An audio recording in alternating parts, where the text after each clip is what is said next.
Can we just start this episode by like explaining our outfits?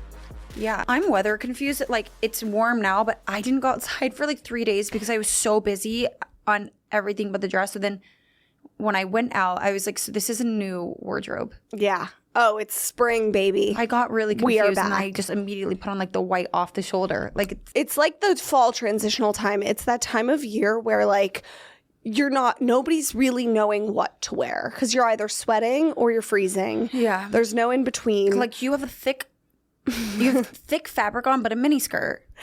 I look like I'm going to a presidential debate right now. I look like this is the first real outfit I've put on in days. No, you look cute. You look city cute. You look very more nice. appropriate for like the day. I truly look like I have something like huge. And yes, we do have an event right after this, but I don't.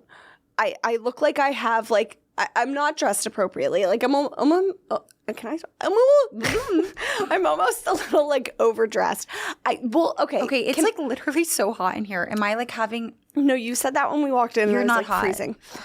So my outfit, for those of you watching on YouTube, if you're not, bear with us. It's like a wool pink tweed. Sure, that you're right. It's tweed, and it's so like not really me. I really like it. It's like I feel like it's very you. Oh, and then as I was putting on my brown tights and brown coat, I was like, because I'm. I was like, I'm just like Caroline's colors. I'm infiltrating your brain. You're kind of my colors. I thought it when I put this on too. I was like, Nikki would wear this outfit. So my outfit, fun fact, I've had these pants. Like, these are my corporate pants. I was looking at the pants and I was like, did I give you those pants? Because I had the same ones. So these pants I bought in 2018 for work. And this is just a love letter to all of the hoarders out there. Mm-hmm.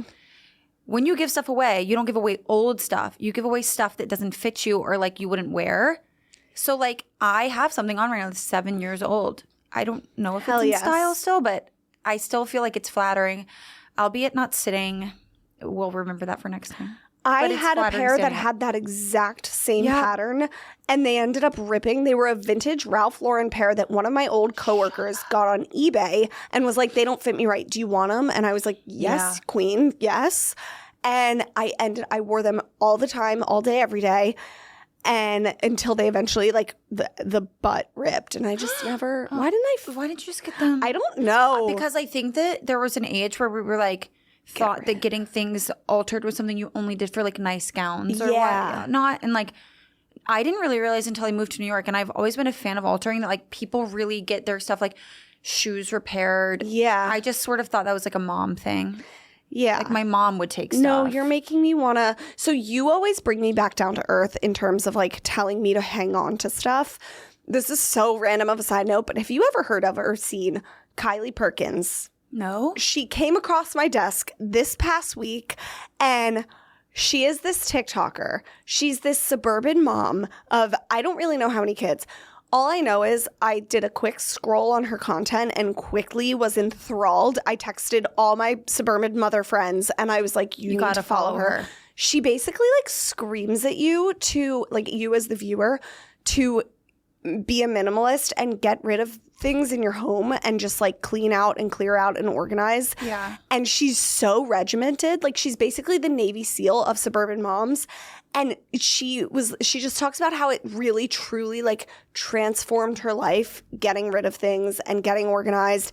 And if she has like, for instance, she'll have a meeting and then she'll have a quick 30-minute break and she'll film a video of herself during the break and she'll be like, all right, so I have 30 minutes. I have to eat, I have to fold laundry, and I have to wash the curtains. And I'm doing all of that in 30 minutes. We stay in motion. And it's the way she Okay, I agree with that. Talks. I just was like when I envision someone yelling at me and it's like regimented, I'm like, I was truly going to ask, how do you enjoy that content? Because we are both people that our anxiety, don't like being yelled at. We will barf when somebody starts doing that. Like we start hyperventilating. So you're saying, I understand. You would think I wouldn't like it, or you need to check her out because it was truly motivating the fuck out of me. Well, because she's it sounds like, you know, when you have too many things to do in a day and not enough time, but yes. For example, people are coming over. So not cleaning the house is not an option. Mm-hmm. It's survival mode. So yeah. You would like it. Just like I'm gonna go. You've got to see it to Kylie believe Perkins. it. Yeah. Her name sounds familiar. She grew really fast. She hit like 1 million on TikTok as of recently. And then I was doing a scroll and she wasn't even near 1 million recently. I think she's the next big thing. That's cute. Yeah. You're a number stalker. I'm a number stalker. There's one thing about you, it's you're gonna know. I know everyone's numbers and I know when you're climbing and I got tabs on it because I'm jealous if you are. And I know when you're not. Yeah. And I'm a number stalker. And I'm not good with numbers, so I don't know why I am a number stalker. It's a different type of number, it comes out of insecurity. Speaking of coming out of insecurity, today we're talking about sister-in-laws. Yeah. Also, speaking of insecurity, I've got to tell you guys this because I just need to get it off my chest. I have a very interesting PMS symptom, and I don't know if other people have it. I get like crazy paranoid. Anxiety? Paranoia. Like, I will wake up.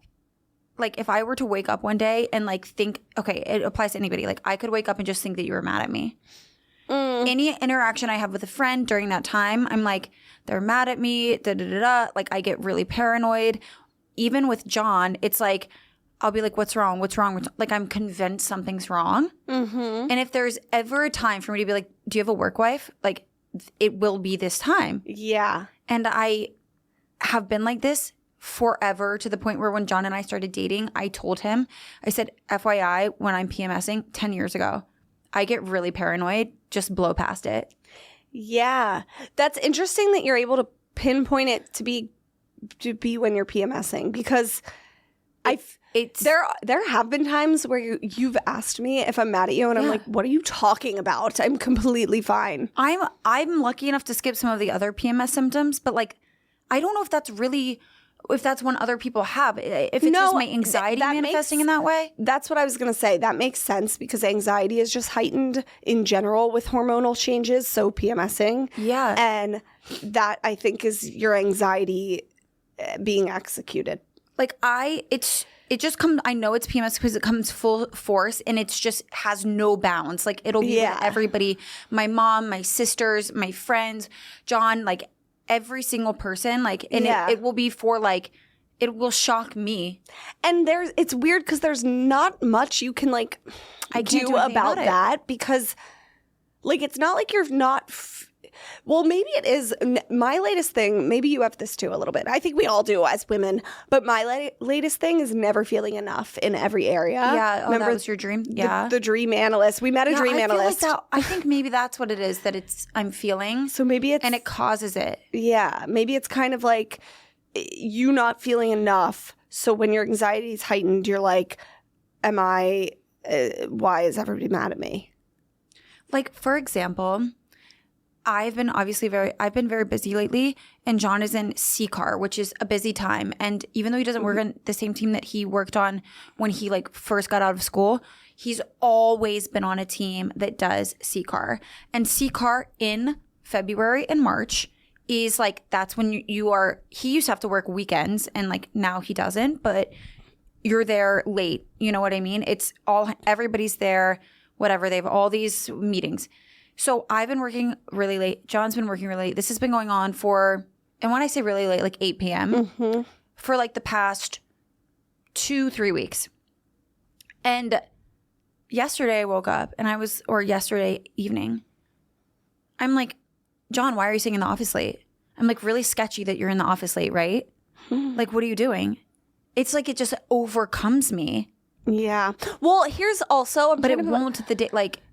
There's people, I think when you do have like a really level-headed partner who's consistent in their emotions, the slight moments when they aren't consistent, it almost like throws you for a deeper loop. Like that's like Mike and John are very consistent. Yeah, they're reliable. They're loyal. But this is something that he's always, it's not a change in consistency. It's like what has been normal is now all of a sudden making my heart beat faster. And I used to think it was like an intuition thing. And then now I'm like, it's such an odd insecurity that I have that gets peaked during my PMSing phase. Like that's maybe the way my anxiety manifests because I do it with my parents and I do it with my friends and I do it with my sisters. It's weird because I would normally tell you like, you have too much time on your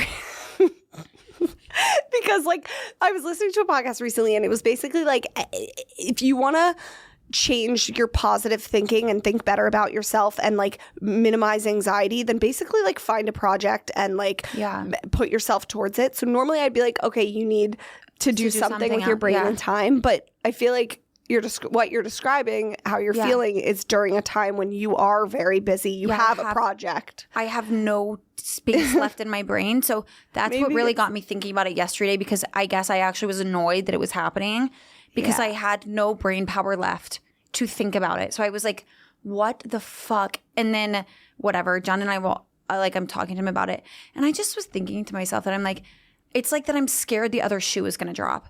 Like everything is like too even keel and like too good. And then that's where it really starts to spiral, because I was like, I need to go back to therapy, because that's feeling a lot like all of your parents are divorced and everything has always been really like explosive and heightened. So like you're convinced that your scenario, like there is a shoe waiting to drop. And so you just like, I'm always like, there's got to be something, right? Yeah. I will never forget. I was on the phone with my boss when I was my like mentor at this point, who we got really close. I was like 23, fresh out of college. And I remember just saying like, I could not imagine if a parent ever died. Like that would never happen to me though. Like somebody in my family would never die. And then it literally happened. The shoe quite literally fell. The shoe plummeted. The other shoe. That's why, And so now it's like, I'm kind of waiting for the shoe to drop. I'm like, I think that if I could just get rid of that, I'll finally break out of the paranoia cycle. But at this point, it's been 10 years. I'm like, I'm kind of over it. Like it's annoying, but it is once you've experienced the other shoe dropping. Yeah. Once you've been through shit, the shoe, you're expecting it to drop. What really adds up is I'll be like, John, like, don't you think like, this is going too well. Like, this is too right. Like, the shoe's going to drop. And then I remembered that his parents are still married. And I was like, I guess not. And that's one of the first episodes we had about having a spouse whose parents aren't divorced. Yeah. Well, and to your point of like things going too well, I try to keep in mind like the universe wants you to succeed most of the time. That's a nice if you're putting good things out there, like you almost need to give yourself self-affirmation of like, okay, things are going too well, and I deserve them to go too well. I deserve this. I've worked for this. I'm a good person. I put goodness and light and love out into the world. So, like, if things are going well, it's because I made it that way. I need, like, a period affirmation. John was like, I'm just going to start writing you letters each month, like, that you open and read when you, like, start PMSing. If only. Like, he's, like, giggling. It doesn't upset him. Like, he has never once been like, you got to be joking. Like, he finds it so funny, but he's like, I just feel bad for you. So, like, I'm going to start writing you letters that you open when you start PMSing. The first day I get my period, I wake up and I will literally be like, I don't give a shit if you're mad at me. Yeah. So it's just super annoying. Yeah. With the PMSing, it's good to just warn. Like, you get paranoid. I become the spawn of Satan. We just have to warn. It's really interesting. Anyways. We have something to tell you guys. Oh, yeah. Before we get into the meat and potatoes, as I say, I sound like a 97-year-old grandfather every and not time to be too ADD, but after we tell you what we want to tell you, and before we talk about sister-in-laws, I kind of want you to like give me a brief synopsis of that like sausage thing you made the other day. Oh my God, that is so. I thought you were gonna like say something adjacent. You said meat and potatoes, and next week I have to sit on the left because my right chin is looking really fat and fugly. No, I'm kidding. Not allowed. Okay, so yes, I made beef braciole. Is it French? It's Italian. Okay. It's a very Italian dish. Understand your pronunciation. My grandmother used to make it. Mike's grandma used to make it. Mike's mom has made it before. It's Italian for sure. I just haven't had it in years. It's basically so good, you guys. I made this video on TikTok that everybody's screaming at me because I made the Italian music in the background way too loud. So like watch it if you must. But basically, sometimes that happens post editing though. It's like Yeah, I It just doesn't was sound loud when you're editing it. Yeah, I was like, you know what? Music. And it was, I guess I'm deaf. And so it's basically this flat flank steak. You put Parmesan cheese, garlic, salt, Italian seasonings, fresh garlic, fresh cut parsley. You like layer all this stuff, breadcrumbs, gluten-free, of course, for us. You layer all of this stuff on top of this flat steak. You roll it up like a roly-poly. You tie it with cooking twine. You sear it in a pan so that it's brown on the outside. And then you just like simmer it in tomato sauce for an hour. This sounds delicious. It is so good. The fresh garlic and parsley and all the stuff inside. Do you use a family recipe or like an online one? You know, this is really unfortunate. I used a TikTok recipe or like a collection. Like my favorite thing for TikTok is cooking nowadays. Like you just go, you watch a couple videos, you take parts from all of them. I do that too. But like Mike's grandma gave us this cookbook of her church's recipes forever ago. And he always like once a week, he's like, have you tried my grandmother's cookbook yet? And I'm like, fuck no. Because they're like complicated, like real Italian recipes from like old Italian women.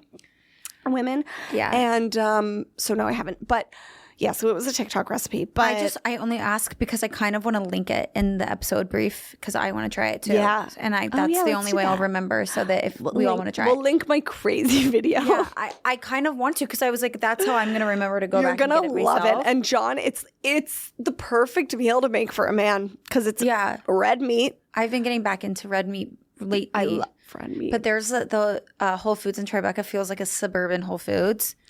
It's like my recent slice of heaven. So you're rich. I take the train to get there. Like I have to take the train to get to this grocery store. The Whole Foods in Tribeca is probably like... It's like 15,000 square feet. It's and there's really no big. eggs. No eggs. But I got some inside intel on where the eggs are. No, some guy, I'm referencing, I clearly need to get the fuck off the internet, but some guy, I forget his name. Fuck. Well, if we find it, we'll put it in the link. Yeah.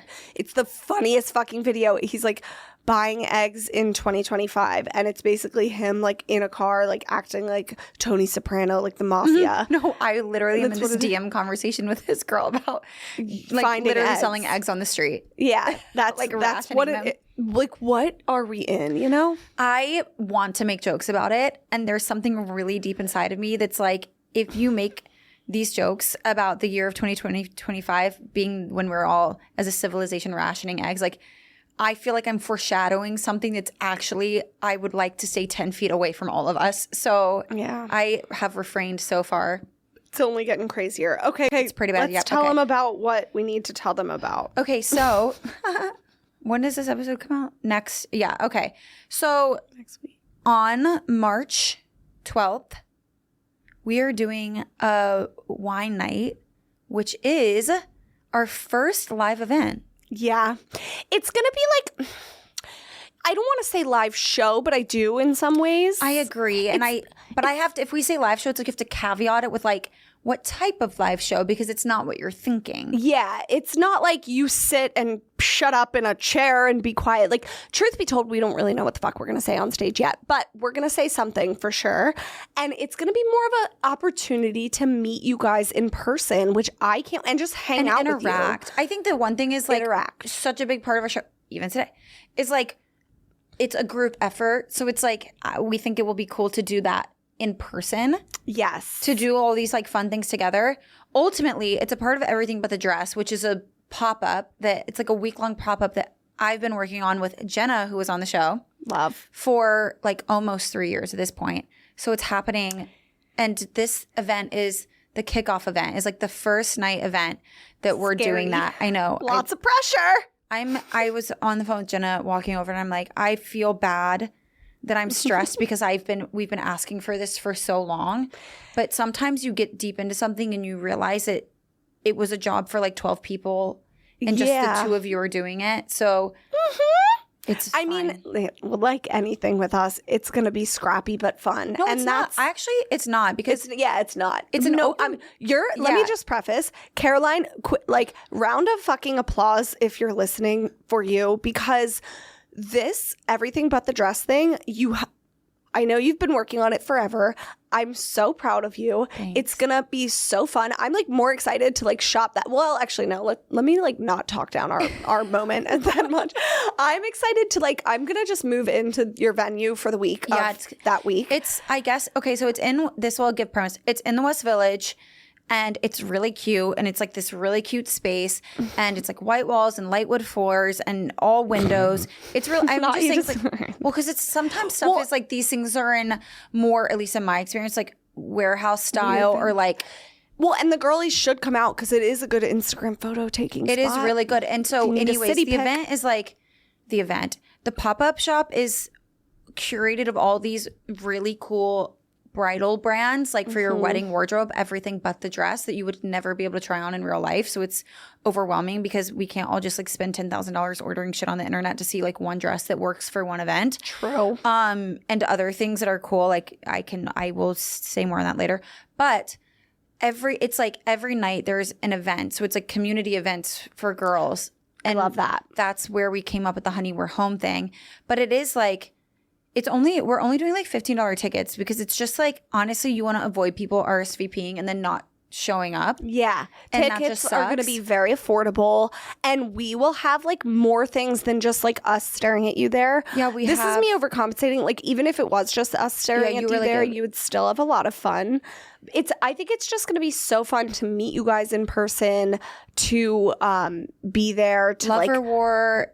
We're going to play games. Like Q&As, games. Might have a guest, food and drink. It's open bar. Waters is sponsoring our bar, so that's really fun. So we'll have 2 like specialty cocktails. Summer Water is sponsoring all the rosé, so it really is a wine night. Pickle will be there. And they'll be like popping up because they're also part of it, but they're staying for the night and they're popping up and they're bringing in like all their best wedding guest dresses for everyone to try on, because it is a shop at the end of the day. It's like we're using, it's like a wine night in a cozy shop, which is cute. So you'll be able to try everything on. They're definitely giving discounts. No, so it's just going to be like a fun communal meeting of the girlies in the city. Grab your friends if you have those. If not, I don't have a lot of them. Night. By the time this comes out, I'm sure that you can already find the link for the tickets. But yeah, we'll link it. Just come out. It's something to do on a Wednesday night. It's something to do on a Wednesday night. For and fun. That brings us to our episode. Really sold it there. I'm going to cut some of that out.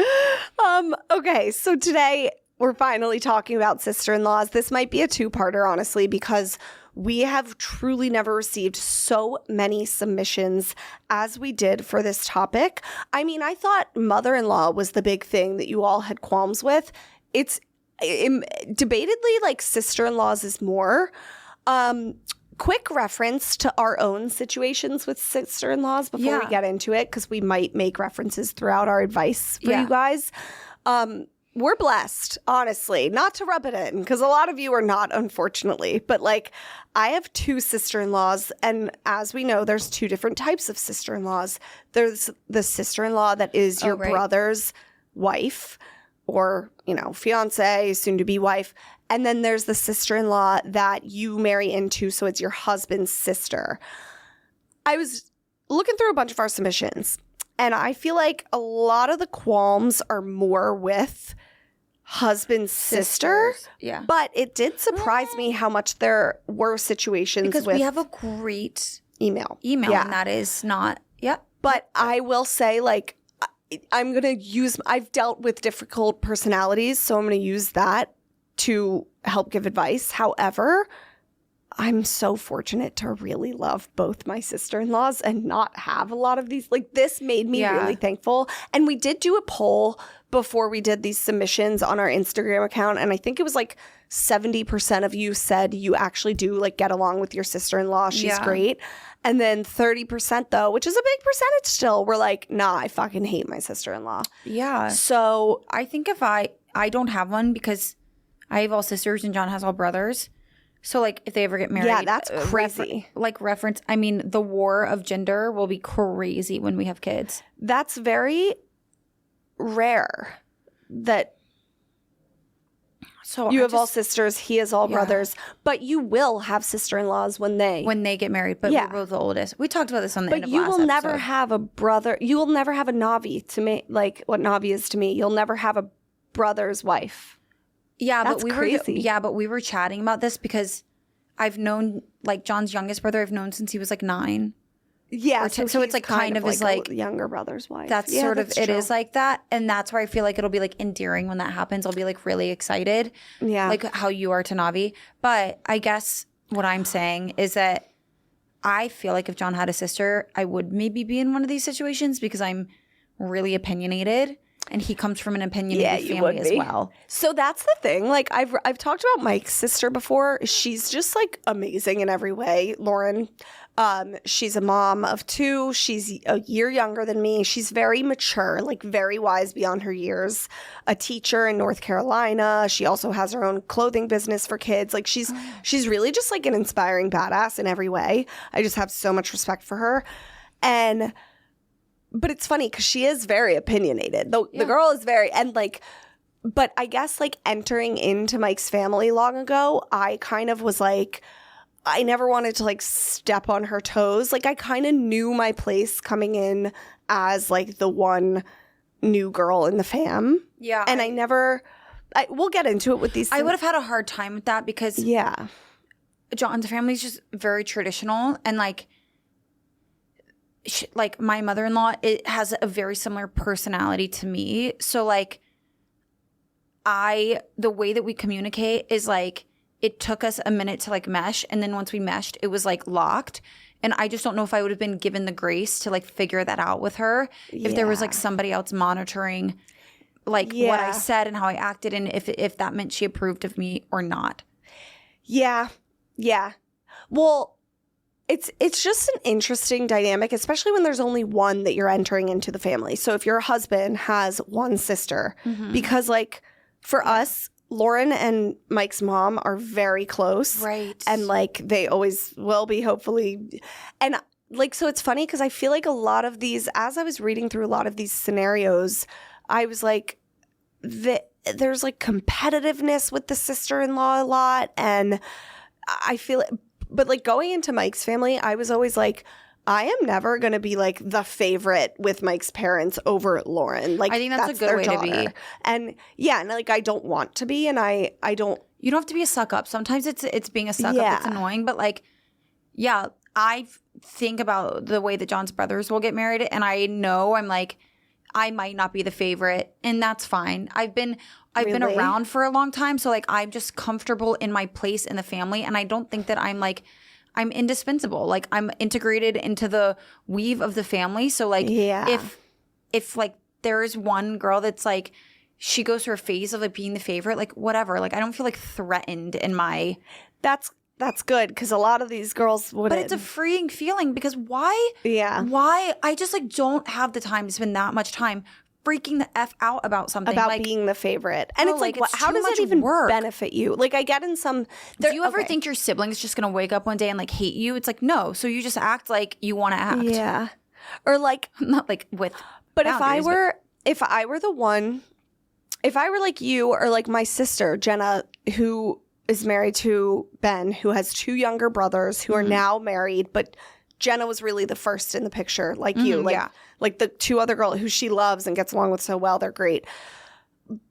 I would almost find it hard. If I were you guys in your shoes, I would almost kind of be like, okay, I have to be the favorite because I've earned it at this point. No. Do you know how freeing it is to have to like stop having to impress people? I mean, yeah. Like the privilege of being married and being around for a long time is that they already know who you are. I do not have to impress you anymore. Yeah, that's true. Like the new girls coming in. I just exist. If I want to sleep in, or if I literally want to sleep all day and you want to be like, oh, Caroline's awake, haha, great. I'll laugh with you. Yeah. I don't what will you do if like on Thanksgiving you're sleeping till 10:30? No, I don't care. But if somebody tries to take my tablescape, I will fight you. See, you're saying one thing and you're acting another. No, I have there one she thing, is. But I've had fights with people about this already. And we, as a family unit, are on the same page. Okay. So it's fine. But here's my question. I'm Emily. Yeah. And I am John's second youngest brother's new fiance. Mm-hmm. And I come in wearing a really fucking cute outfit. Great. And I mean, thank God. No one wants a fugly family photo. What's John's mom's name? Deborah. Deborah. Mm-hmm. Deborah loves me. Yeah. We've had lunch. We had brunch the day before. Because maybe they live just closer. The two of us. You know what I mean? We do live closer. That's a likely possibility. We live closer, and we have dinner every Sunday. Mm-hmm. I cook. Yeah, a delicious meal.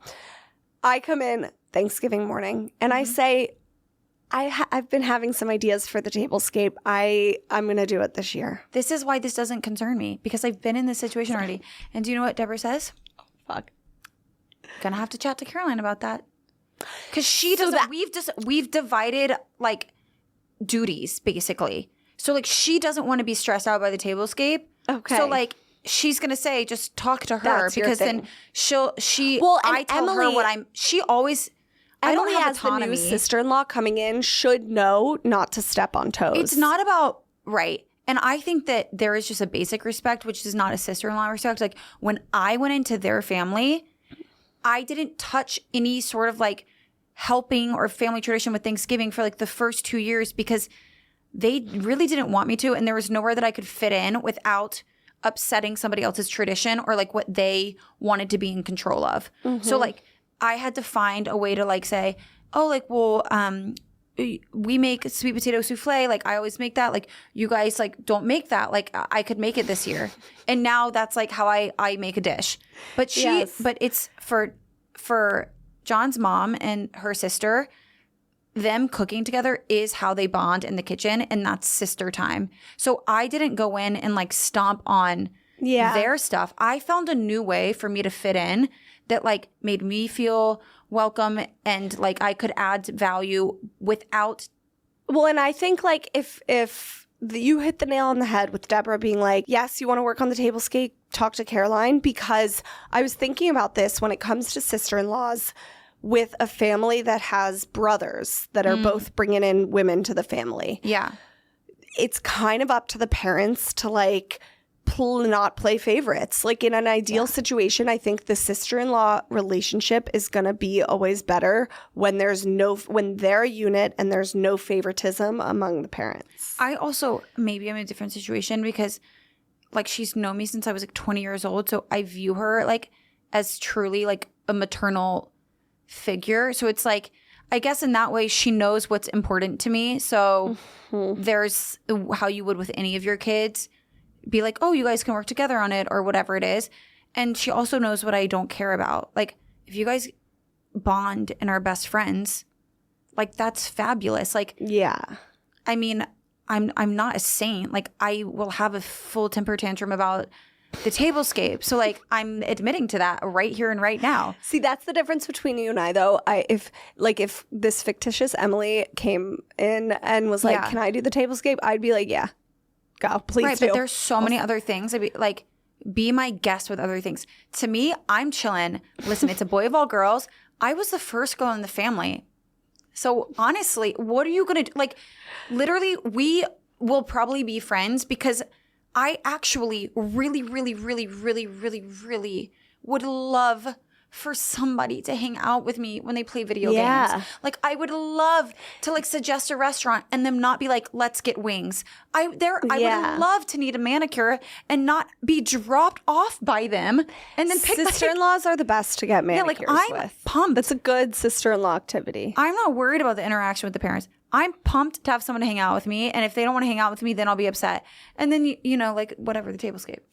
Yeah, I think that's how the best way to approach like having a sister-in-law is just to be like, this could be a lifelong family member to me and best friend. Yeah. And if it's not, then I'm sorry. I mean, a lot of our submissions are things that's like people are just crazy. And what I will say is that just to make you guys feel better, sometimes brother-in-laws are not any better.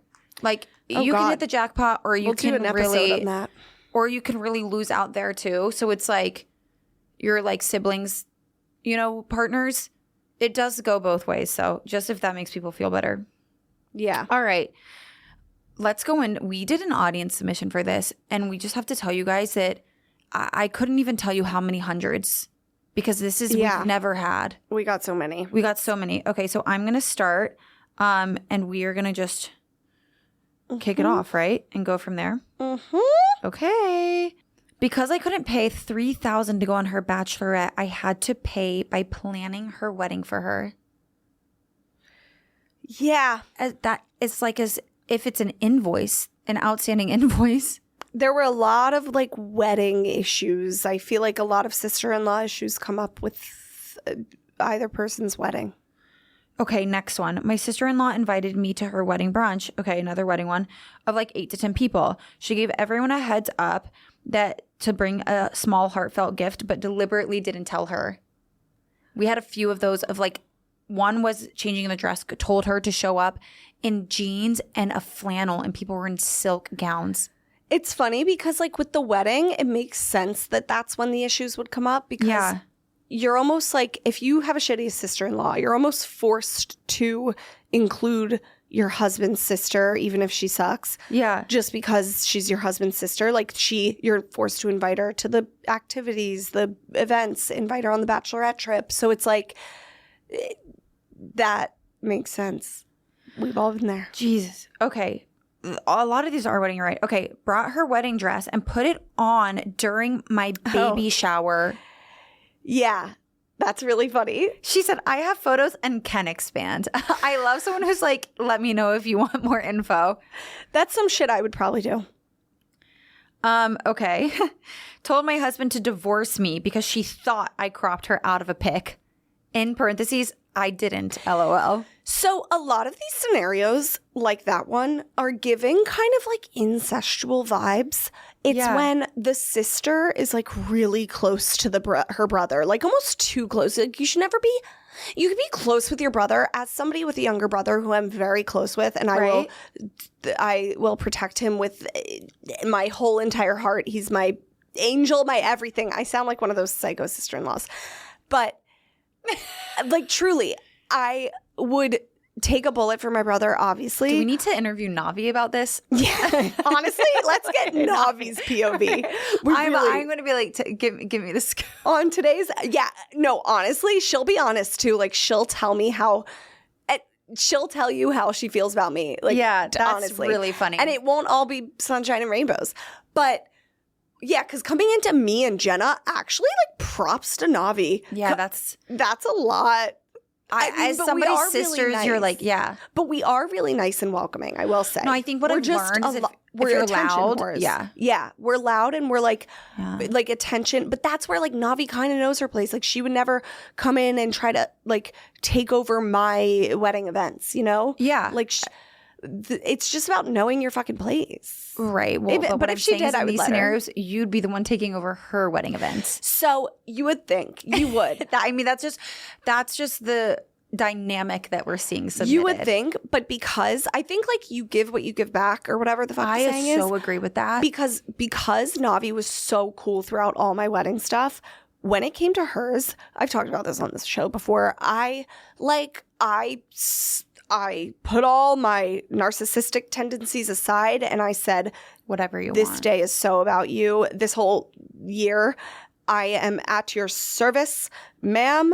And because she was so good on my wedding, like truly that's a better than my bridesmaids. I don't think people understand that. Like you get what you give. I know as a principal, people understand it, but there's a specific feeling when somebody is extremely helpful to you during your wedding that makes you go above and beyond for them. And it's like, that's when I say this a lot about weddings. I'm like, so when you are considering how to be there for someone during their wedding planning process and you're like, should I go? Should I not go to this and this and this? I'm like, really consider if you can or can't, because the way you show up for them is going to play directly into their ability to show up for you, even if it's like inconvenient. Yeah. And so like, that's true. And we've all had those people where we're like, they were so helpful that you're like, I will just do whatever you ask. Yeah.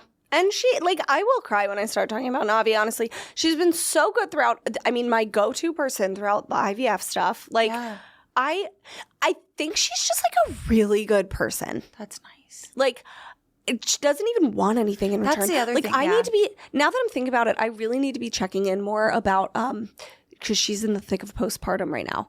Like, who the fuck, what's wrong with me? No, I'm just kidding. I check in. Okay. This is great.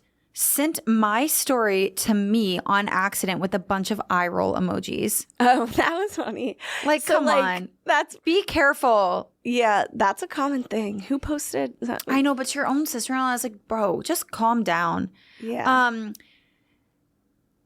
OMG, her and I are fine now, but she went ballistic during my wedding planning. She called my venue to see what other dates were available because she didn't approve.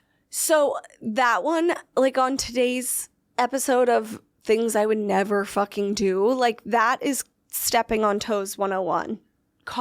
Yeah, I think that's really crazy. Calling your sister-in-law's wedding venue for like instead of her.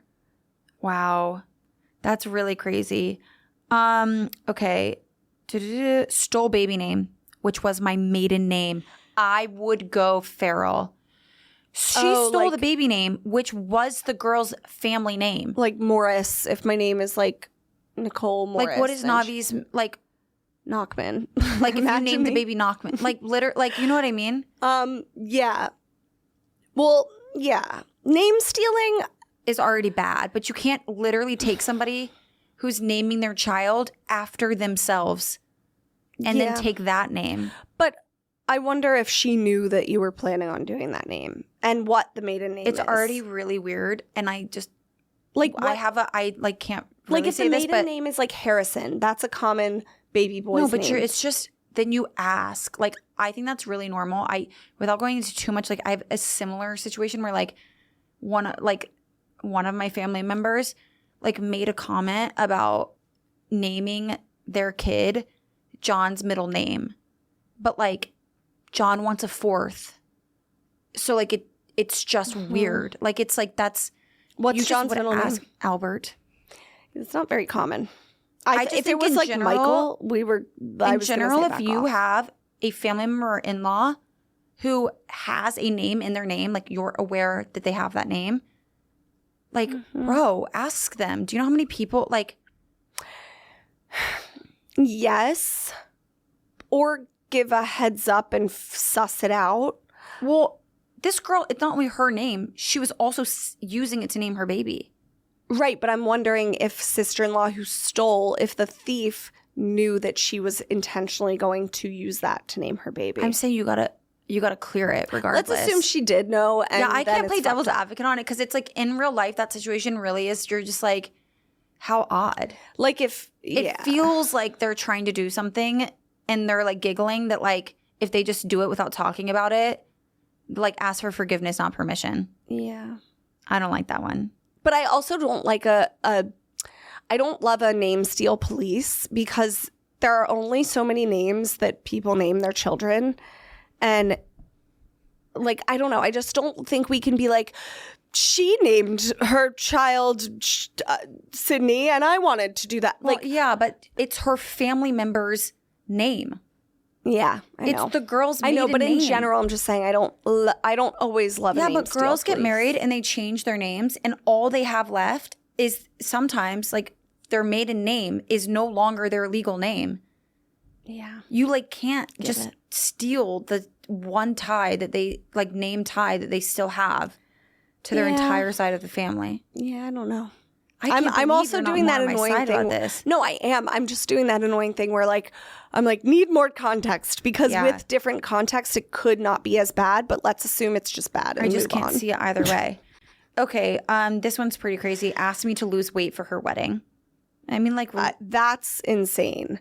There were some other ones that were like she didn't like my hair on the wedding day or didn't. Yeah, and that just goes back to like who gives a fuck what anybody else looks like on your wedding day because you should only care about what you look like. I'm gonna cry. My ex-sister-in-law hated me when I was younger and cut my prom dress in half a week before my prom. That is diabolical. That's like Ramona and Beezus energy. We call in my family if somebody's really annoying, they say okay Beezus. But that's like crazy. What's Ramona and Beezus? Oh, you don't know. It's like the two little sisters that are like hooligans and they're crazy and super ADD and super annoying and like always wrecking something. Ramona and Beezus. Like that, they are Oh, Ramona that's and like Beezus. the title of that's this. like the book. Oh. Ramona and the movies. Oh. Ramona and Beezus. I was like, what characters? Like, what movie is this from? But it's Ramona and Beezus.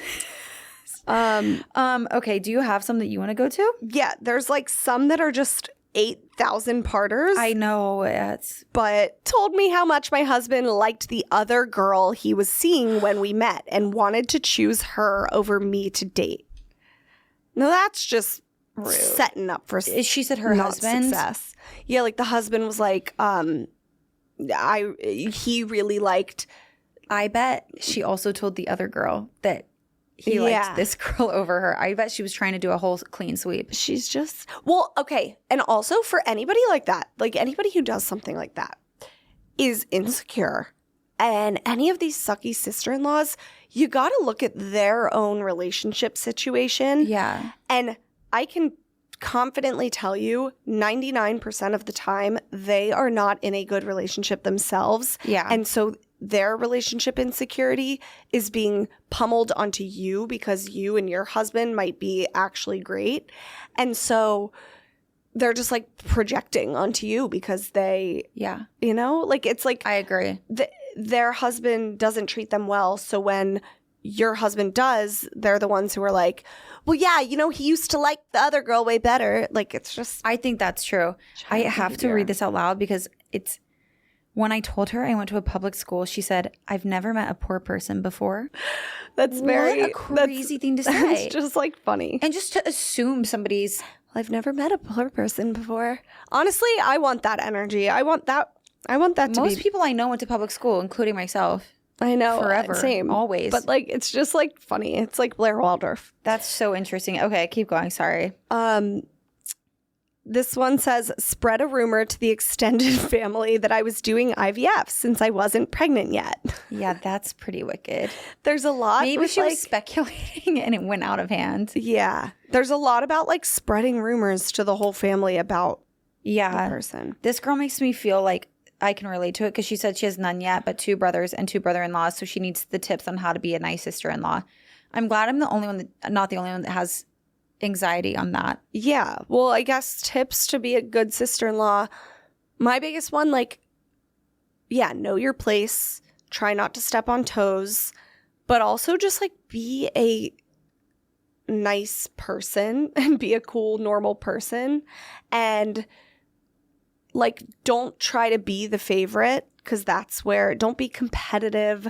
Don't be like, that's where you'll start running into issues. Look at your sister-in-law as more of a confidant and partner versus like somebody you've got to beat to be in-laws' favorites. Yeah, I agree. And then you're going to go at it better. To my point, I just don't think it's sustainable to always want to like put in an enormous amount of effort to be liked by your in-laws. Like if you're a good person and you love them, eventually like they will just know you for who you are, and you should just be able to be yourself without always competing with somebody for. Yeah.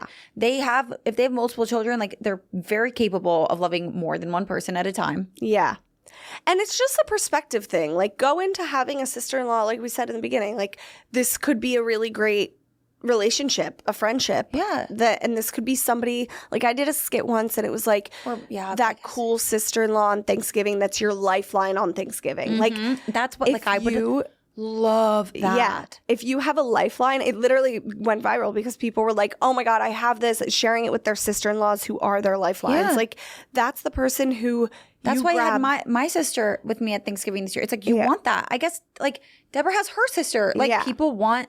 That's the person who you literally grab to like go run an errand with, and you instead go get your nails done. Like you kind of like bully your husband and his brother together because they're annoying and they're boys. Some of us are in situations where like the boys still aren't like asked to do that much. So it's like I'd love to have somebody to help me do the things that I'm like, why am I the one doing all like just stuff like that. Like everybody wants the in-law like that. I mean, I also think now that we're sitting here talking about it, the problem is it like the previously standing person, like the person already in the picture, whether it's a previous sister-in-law, so like for my brother-in-laws, they already have one sister-in-law, or like you're somebody's sister, it's up to you to make the first move with the new entry. Oh, like welcoming them into the family? Like literally as we're thinking of this, it's like the first thing that your first action towards a new sister-in-law is what sets the tone. So make it a good one. Yeah. Unless I'm not saying that some of these girls are like not just evil. Like some of them are literally crazy and it sounds like all these girls tried. But for us trying to be good sister-in-laws, it's like, yeah, we have to make the first move. Yeah. Well, and like, yeah, just be welcoming. Know that like if for instance, if Mike had like one or two or any brothers and I was the first one in the situation, like how you are, I would know that like it is intimidating to come into a new family and come to those holidays and kind of be like grilled about you and your personal life and whatnot. So like, I don't know, to be a good sister-in-law who's already in that situation and who's already gotten to know these people, aka your in-laws, like just throw her a bone, help her out. Like, I don't know, just, yeah. I agree. Just be welcoming and normal. Like you would with a friendship. Like, again, treat it as a friendship. I think it makes the most sense. And also don't overthink it. We're like, and now say this when she walks in the door. Like, no, just be normal. This girl said she didn't come to my son's bris because she was not the godmother. Like, imagine just protesting the bris or the baptism, like, because you didn't get chosen as the godmother. Yeah, nothing gives you entitled to, like, why? Nothing. And I just mean this with true sincerity. You would choose Jenna over Mike's sister for a godmother because Jenna's your sister. Yeah. Like, why do you as the in-law think that you're the natural choice? Well, nobody's entitled to the godmother role, and I definitely, or the godfather role, and I mean, that's even a sibling. That's the childbearing, like, equivalent of, like, the person that's pissed that they weren't your, like, maid of honor or whatever, so they, like, boycott the wedding. Nobody's entitled to any role. They have to earn it. It's so crazy. I'm so sorry. But she walked down the aisle during the processional when she was not part of the wedding party. Oh, yeah. How do you sneak in? Imagine just sneaking in. It's my wedding. A lot of it. Well, so somebody who would do that, for instance, again, like that's a sister-in-law who maybe didn't feel like she was honored enough on her wedding, like didn't get her big shining moment. Like it's all going to come out of insecurity. Mm-hmm. So just look at it that way and feel sorry for them. This one says, wore full white to our rehearsal, then created drama about my reaction, which was just an expression of shock at our nephew's bad behavior. Legit cornered me at my rehearsal dinner. These are like 1,000 parts.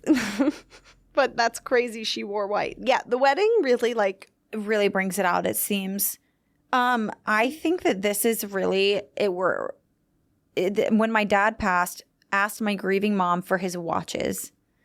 Unfortunately, there are so many greedy people that don't understand this. Like, I've had this experience with my grandmother, and it's like, I lost it, but it's like even her own children were like that. And like, it's just insane the way that people prioritize items. So I like to think I'm easygoing and whatnot, and not a lot pisses me off. That would I don't light me on fire, and I would thus light her on fire. Because this is similar-ish things have happened. Like when Mike's grandma passed away, for example, did she have some nice jewelry? Did his grandpa have some stuff that sure. Would I ever have asked for any of that? Hell no. It's already despicable to act that way as a child or sibling or relative. So literally, what the hell? Yeah. The only case that would be okay in my eyes is if somebody, like in this instance, the dad, or for example, like if a grandparent had like a cool, unique fucking coffee table book, for instance, that you just like always loved looking at when you went over to grandparents or in-laws' house. And and it was just a fun little inside joke you had with them. I don't know. Just like a unique possession. Yeah. Then it might be okay to be like, hey, wait until people have first had wait. time to process and grieve. First wait, because the day of the funeral is God, no. never Yeah, we're the never. time. Is that when she asked? Is that She when? said her agree. I'm just gonna assume because I've seen this happen. Oh, well, It's yeah. just like the anxiety of like if you're gonna get it and then you just ask, and it's like honestly like it's I would so wait disrespectful. until like conversations about going through the possessions even start, Right. and then you can be like, say to your husband, don't say to the family. I would be like, hey, I really loved that coffee table book your grandma had. Like, do you think we can get that? But I would never go straight to the source and say, give me the watches.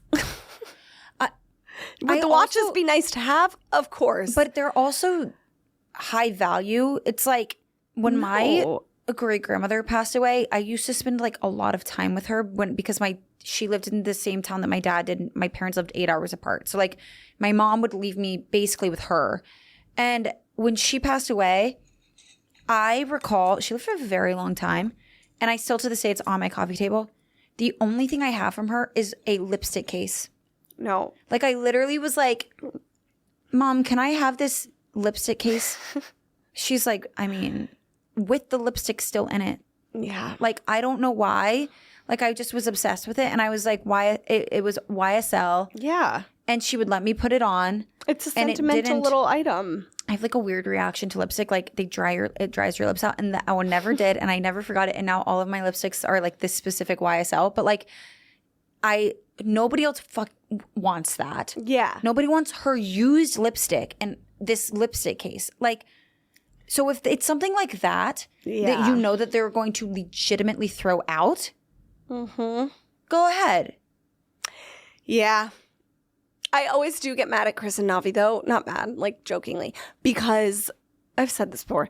When my mom died, and my mom did not have like a lot of nice possessions. But they were living in a house in LA at the time. I was in my 2 square foot apartment in Hoboken. Jenna was in a townhouse. And like, long story short, this is so middle child of me. I got so shafted with like the possessions because I was young. It was almost stressing me out more to be like, yes, give me all my mom's china up here in Hoboken than to actually like take it. Looking back, do I wish I had taken more? Like we ended up getting rid of so much stuff that I wish I didn't. Like it was just a lot for us 3 kids without another like kids. We were in our 20s, but still like us 3 of my mom's kids without another like father figure present in that because my parents were divorced, whatever. So like I always yell at Chris and Navi though because I'm like, you fuckers took her cute, nice china and you have it displayed nicely in your cute, nice house. Yeah. And like, I love them to death and they deserve the china. Maybe you guys can share it down the line. Yeah. I almost like, this is me being too nice. I'm like, I would never. Like, at least it's still there. My thing is when somebody takes reign and goes through everything and then they single-handedly decide what to get rid of. And I have a problem with that because I'm like, again, to our original points, you don't know what's important to each person that they had a relationship with. So like, if you feel like you need to get someone out of their house or whatever it is, like move things into storage until people have an opportunity to look at it or whatever it is and have those conversations versus just selling it or getting rid of it, because then you're actually putting things that really mean something to some people, even if they don't mean anything to you. Yeah. You're losing them forever. There's that girl that does, she traces heirlooms back to the original. Like she thrifts these heirlooms and she thrifts them and finds the original owner and gives them to their like descendants. And it's really cool. Like I have beef because my grandmother had all of this insane vintage and custom like everything. And without being an asshole, but like it wasn't, nobody else would have worn it. It was just me. I was the only person into fashion. I was her height. Like we had the same size. It fit me like a glove. She moved it all into a closet for me, like so that I could have it. And like I would, as I grew up, take pieces and take them back home. Who got it? Nobody. I have a relative. Your grandma?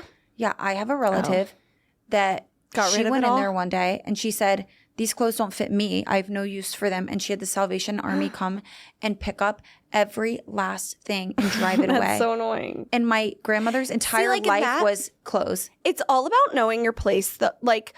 And that's fucked up of her to do. Like, she should have offered it to you all and that's first. it. They were going feral over her things before she even passed away. And that's like gives me... That'll happen. It's fine. I let them all have it. When my grandma on my dad's side passed away, my dad has 3 sisters, so my 3 aunts, like my grandma had like bags and stuff. I would have never, and we have so many cousins, like I would have down the chain of command, like I would have never gotten a designer bag from that because there's just too many like layers in place.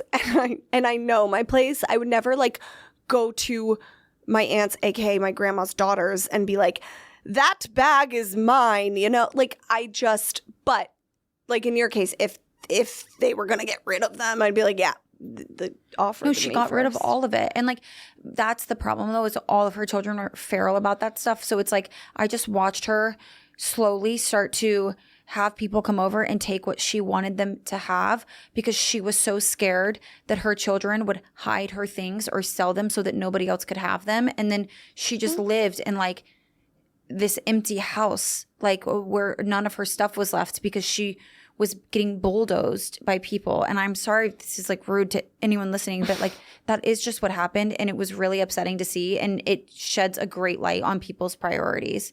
Yeah. It was really disappointing. There's a theme here.